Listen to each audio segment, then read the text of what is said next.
Salut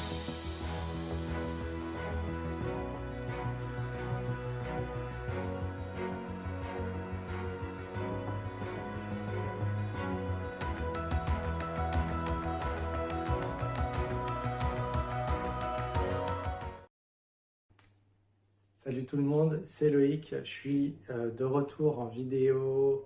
Ça fait, je sais pas, un an plus que j'ai pas fait de vidéo publique. Euh, et là, voilà, me voilà de retour. Je sais pas ce que ça donnera. Je vais m'engager à rien du tout.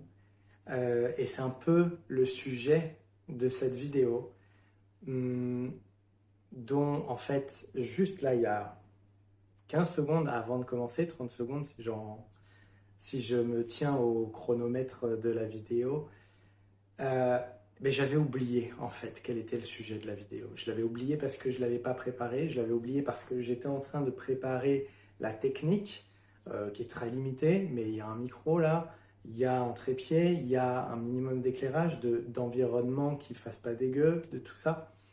Et du coup, j'en ai oublié le sujet de la vidéo qui était quelque chose qui me tenait à cœur et que je voulais partager comme ça sur le moment. Euh, Jusque-là, j'ai plutôt préparé mes sujets. Parfois, je faisais les choses un peu à l'arrache, mais je savais toujours un petit peu de quoi j'allais parler, comment j'allais en parler, etc. Et là, c'était juste ce flow. En anglais, je ne sais pas trop comment le traduire en français. Je crois qu'on peut dire le flow en français aussi. F-L-O-W. C'est en fait qu'est-ce qui vient là maintenant pour moi. Et en fait, c'est une très bonne illustration, je trouve, ce qui s'est passé euh, juste avant, c'est que j'en ai oublié ce dont je voulais parler parce que je me suis laissé parasiter. Je me suis laissé parasiter par pourquoi, plus en termes euh, de communication, etc., je voulais faire une vidéo, comment la faire techniquement, et puis voilà, je me suis fait prendre par la technique, etc., et j'en ai perdu le sujet. Euh, et je l'ai retrouvé parce il était ancré quand même. Mais ce que je veux dire par là, c'est que on a trop souvent tendance à se laisser parasiter par tellement de choses. Soit on se laisse parasiter comme moi là, par des questions pratiques ou des pensées qui sont liées en fait à ce qui vient et qui nous importe, mais qui finalement nous desservent et nous emmènent dans des dédales qui finalement nous font perdre peut-être parfois de vue pardon, notre objectif, ce qu'on voulait faire. Et puis parfois, on se laisse happer aussi par tout un tas d'injonctions qu'on perçoit de l'extérieur généralement ou qu'on s'impose à soi-même, mais dans tous les cas, elles viennent de soi au final, par une construction de toute notre vie qui fait qu'on réagit à l'extérieur en ressentant une injonction externe qui est quasiment jamais là de façon valable dans notre société occidentale, j'ai envie de dire, parce que dans d'autres pays, il y a des injonctions réelles et c'est autre chose. Mais en France, au Québec, voilà, dans les pays occidentaux, généralement, il y a peu d'injonctions extérieures qui vont parasiter notre flow, en fait.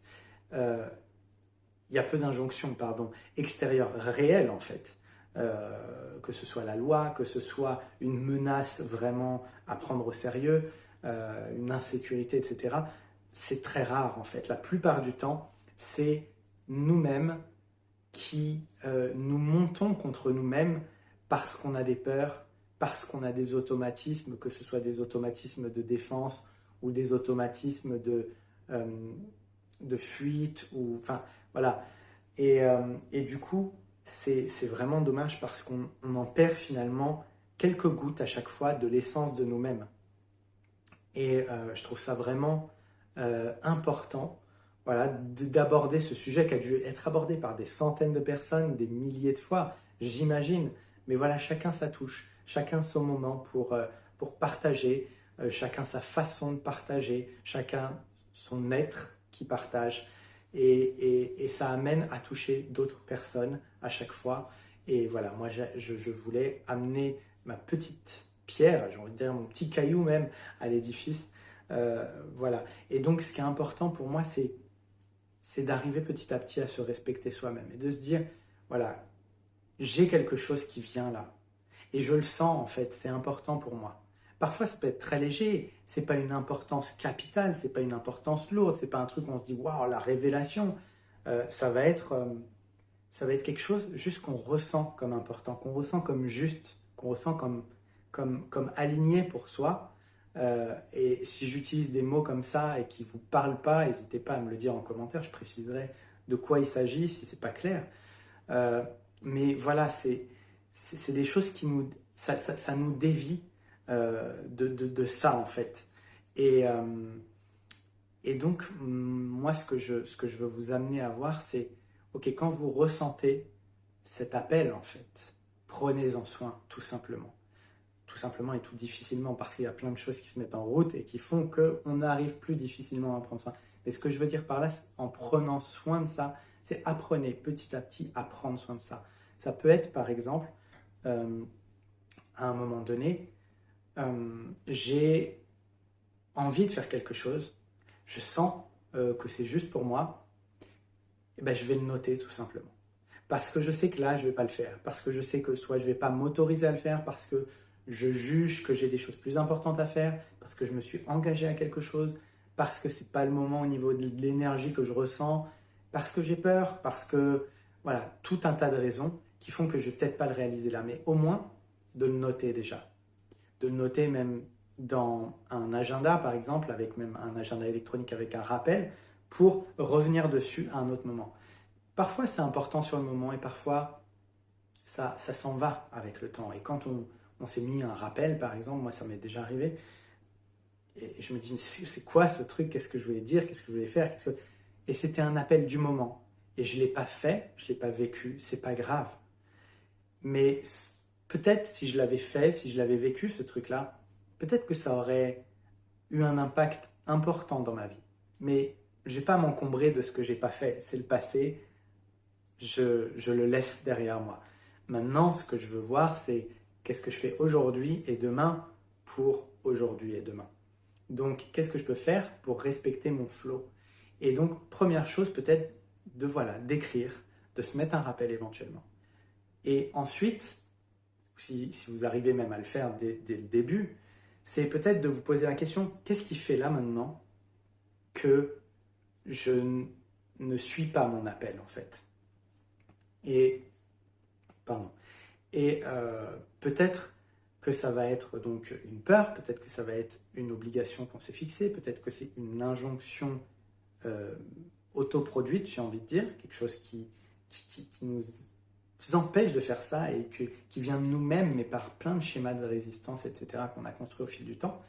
Et qu'est-ce que c'est au fond, en fait? Parce que parfois, on voit qu'est-ce que c'est qui nous empêche à suivre notre flow, mais c'est très superficiel. Et peut-être de creuser un peu. Qu'est-ce qui, au fond, m'empêche vraiment de le faire? Parce que parfois, on va se trouver des excuses. Par exemple, moi, pour faire des vidéos, par exemple, je me suis dit, non, il faut que je prépare telle chose, il faut que j'ai des sujets béton, il faut que j'ai des plans, il faut que ce soit fluide, il faut pas que j'hésite, il faut des injonctions encore et encore.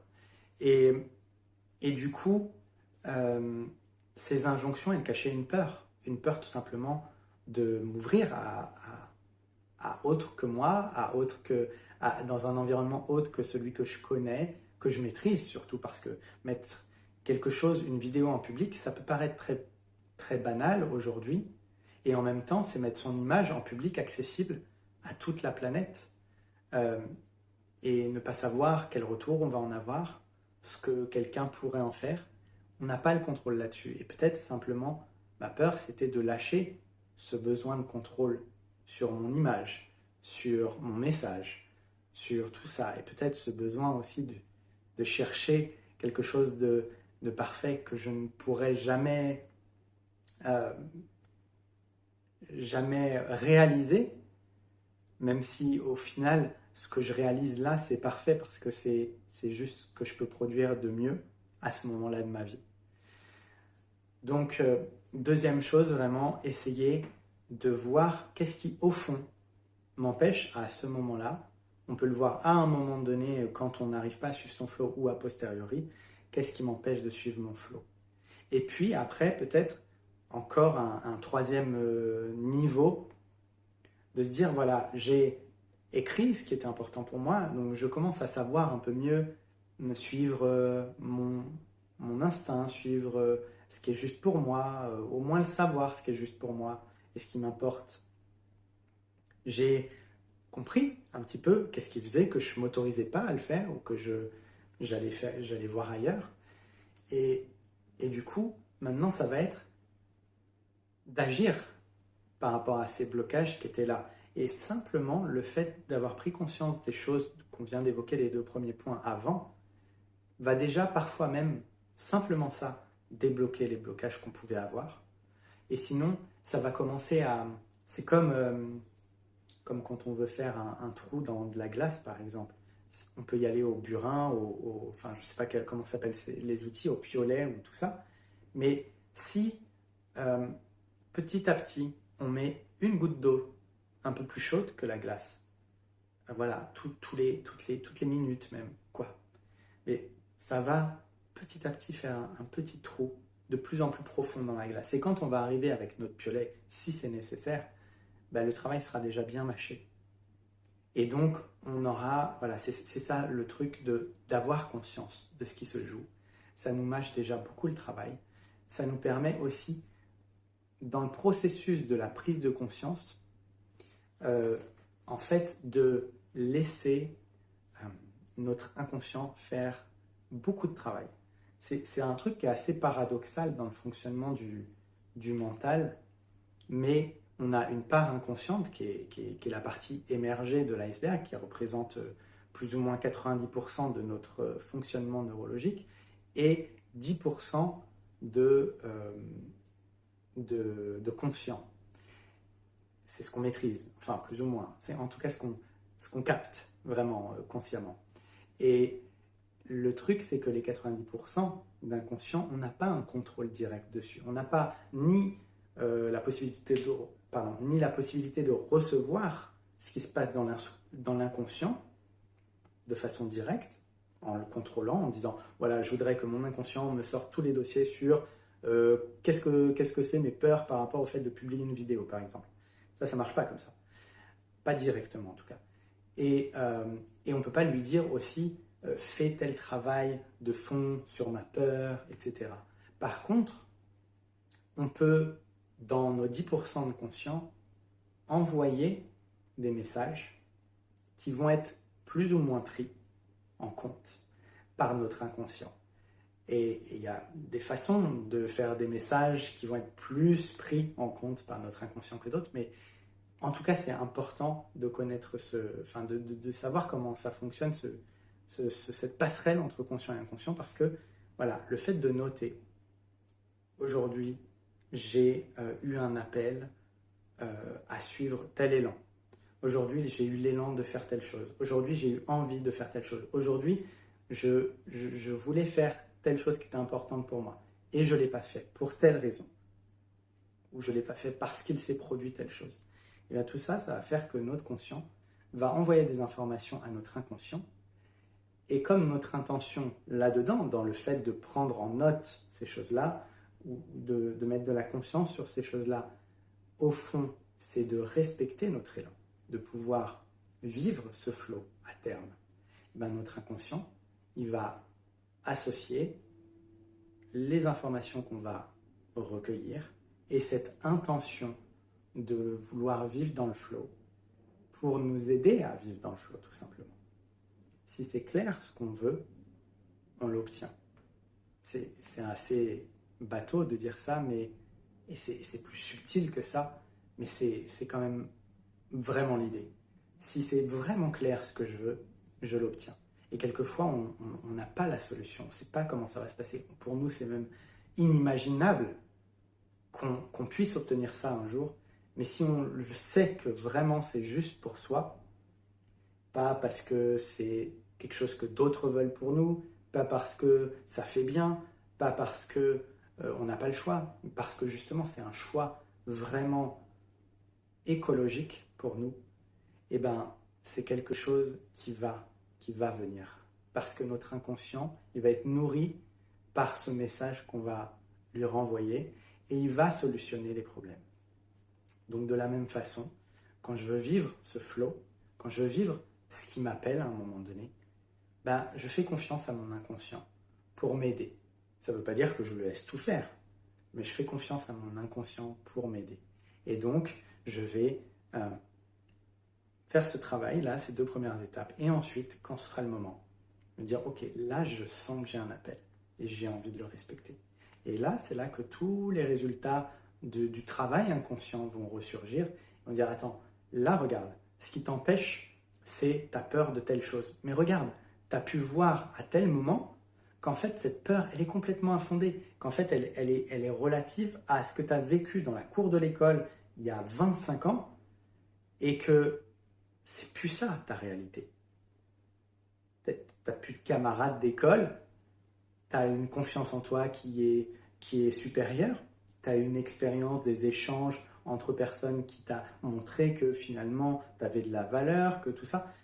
Et du coup, ça ne sert à rien d'avoir cette peur, elle n'est pas justifiée. Et peut-être qu'il va falloir un certain temps pour que cette peur s'évanouisse réellement à travers plusieurs expériences, etc. Mais à ce moment-là, ça pourra me permettre peut-être, ou vous permettre, d'être dans le flow, de suivre votre flow à ce moment-là. Et peut-être qu'à un autre moment, il y aura quelque chose que vous aurez à travailler un peu plus. Mais vous irez sur ce chemin et à un moment donné, ça se débloquera aussi. Et tout ça, c'est vraiment, pour moi, le fait d'arriver petit à petit à respecter son flow, c'est pas pour rien que je fais une vidéo là-dessus maintenant, c'est que c'est mon flow qui parle.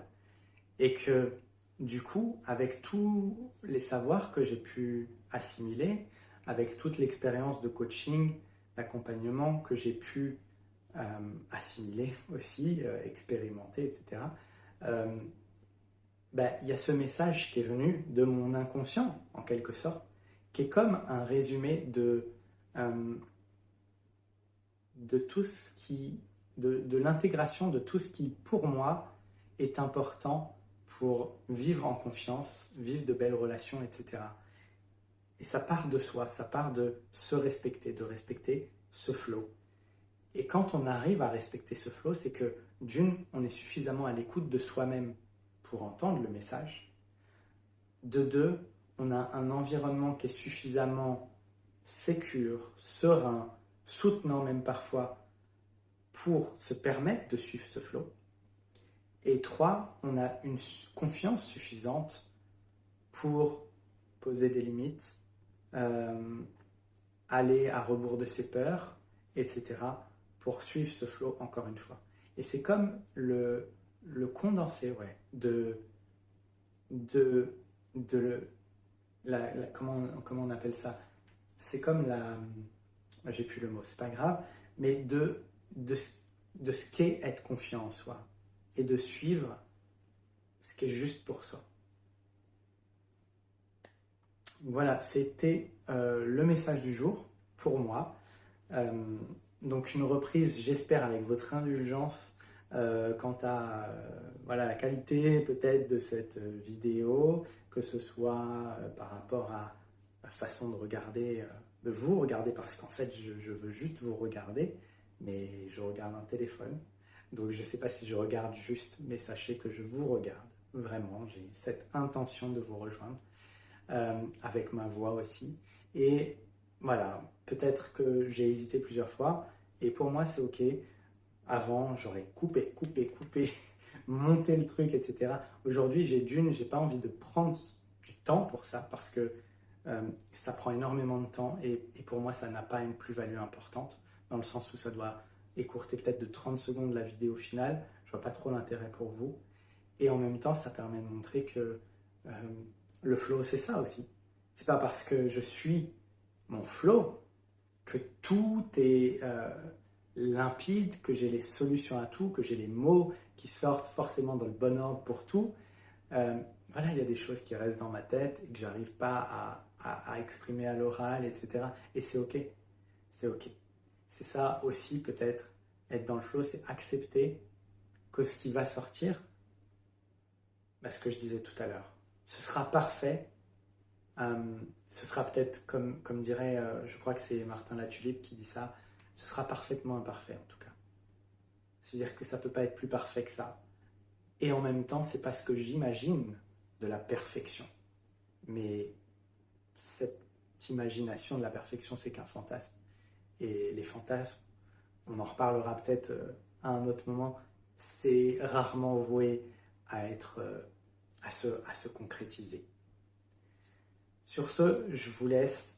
Je vous remercie d'avoir suivi cette vidéo jusqu'au bout, si c'est le cas. Sinon, bah, vous ne m'entendez pas maintenant, donc c'est ok, je ne m'adresse pas à vous maintenant. Et vraiment, je suis de tout cœur avec vous, avec là où vous en êtes aujourd'hui, là où vous avez envie d'aller, avec votre réconciliation, avec votre passé aussi. Et n'hésitez pas à commenter cette vidéo. Je ne sais pas s'il y aura un commentaire, 2 commentaires, 10 000 commentaires, j'en ai aucune idée, je n'ai pas d'objectif par rapport à ça, mais n'hésitez pas et ça me fera vraiment plaisir de vous répondre et de vous apporter ce que je pourrais vous apporter, que ce soit de précision ou d'énergie ou de peut-être de conseils. Voilà. Prenez soin de vous et à très vite.